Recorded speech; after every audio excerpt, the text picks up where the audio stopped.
Continuing our topic, we have Module 15, Transfer of Learning. So, transfer of learning daw po is one of the most important ideas in teaching and learning. So, transfer of learning consists of two words, the transfer and the learning. Transfer refers to an act of moving something from one place to another, while learning naman po is an act of gaining knowledge, skills by experience, study, being taught, or creative. So, transfer plus learning is equal to transfer of learning. Transfer of learning naman po refers to a process in which something is learned in one situation is used in another situation. Here are some definitions. First, we have co and co. The carry-over habits of thinking, feeling, or working of knowledge or of skills from one learning area to another is usually referred to as transfer of learning. By Peterson naman po, transfer of learning is generalization, for it is extension of idea to a new field. By Guthrie and Power naman po, transfer of learning may be defined as a process of extending and applying behavior. So next, we have the factors that affect the transfer of learning and the barriers to effective learners. On the factors that affect the transfer of learning, first we have the motivation. Of all the factors that can affect how people learn, motivation might be the most important one. Someone who is motivated daw po to learn a particular task generally succeeds. So provide feedbacks on your students' learning to help them maintain their motivation po, and encourage positive attitude towards subject matter. The second factor being the intellectual ability. Intellectual ability also affects learning. For example, some people have easier time remembering information than others.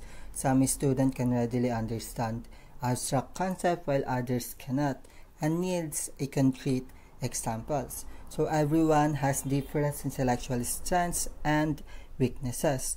Once you get to know your students, you can help them understand the information you want to get across by teaching to their strengths.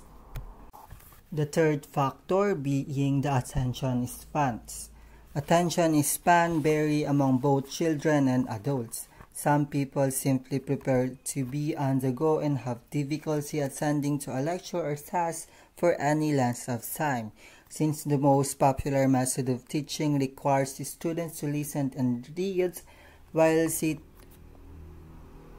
still, students who have short attention span might have difficulty learning po. So you can help these students by incorporating hands-on activities into your lesson plans, allowing for frequent short breaks and breaking large blocks into a smaller chunks. So the last factor is the prior knowledge. A student could have the highest IQ daw po dun sa room, but if he hasn't been exposed to basic information daw po that relates to the lesson, he will be having difficulty in learning daw po.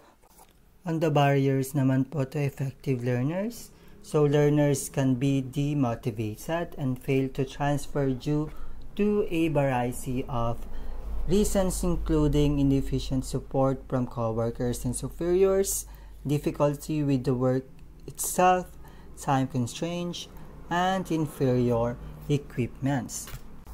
Next, we have the types of transfer. First, we have the positive transfer. This occurs daw po when learning in one context improves performance in some other context. For example po, learning mathematics helps a student to study physics po. So one form of positive transfer is bilateral transfer or cross transfer. This involves the transfer of knowledge from one limbs to another. For example po, a game player who can use both feet and hands will have a distinct advantage over one who can only use their dominant limb.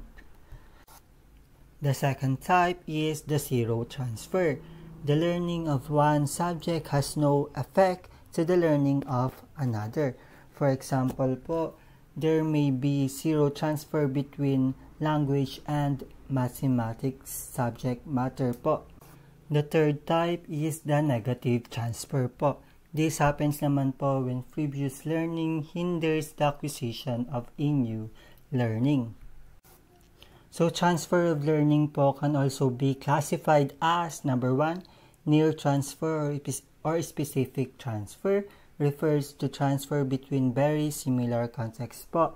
Overlap between situation. So the original and transfer context are similar po. For example po, upgrading our mobile apps or mobile operating systems po.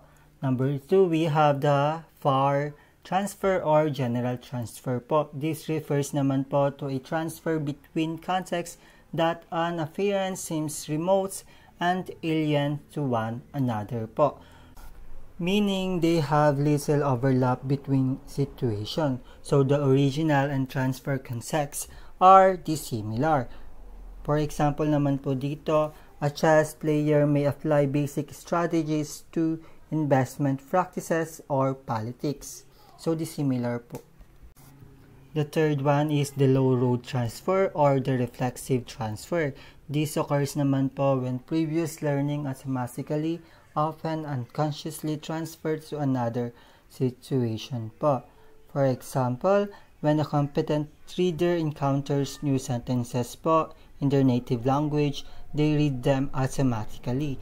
The fourth one po, we have the high road transfer po or the mindful transfer. This occurs naman po when individual consciously establish connections between what they have learned in the previous situation to a new situation po. So for example po, we have learned about the classical conditioning po doon sa previous topic natin.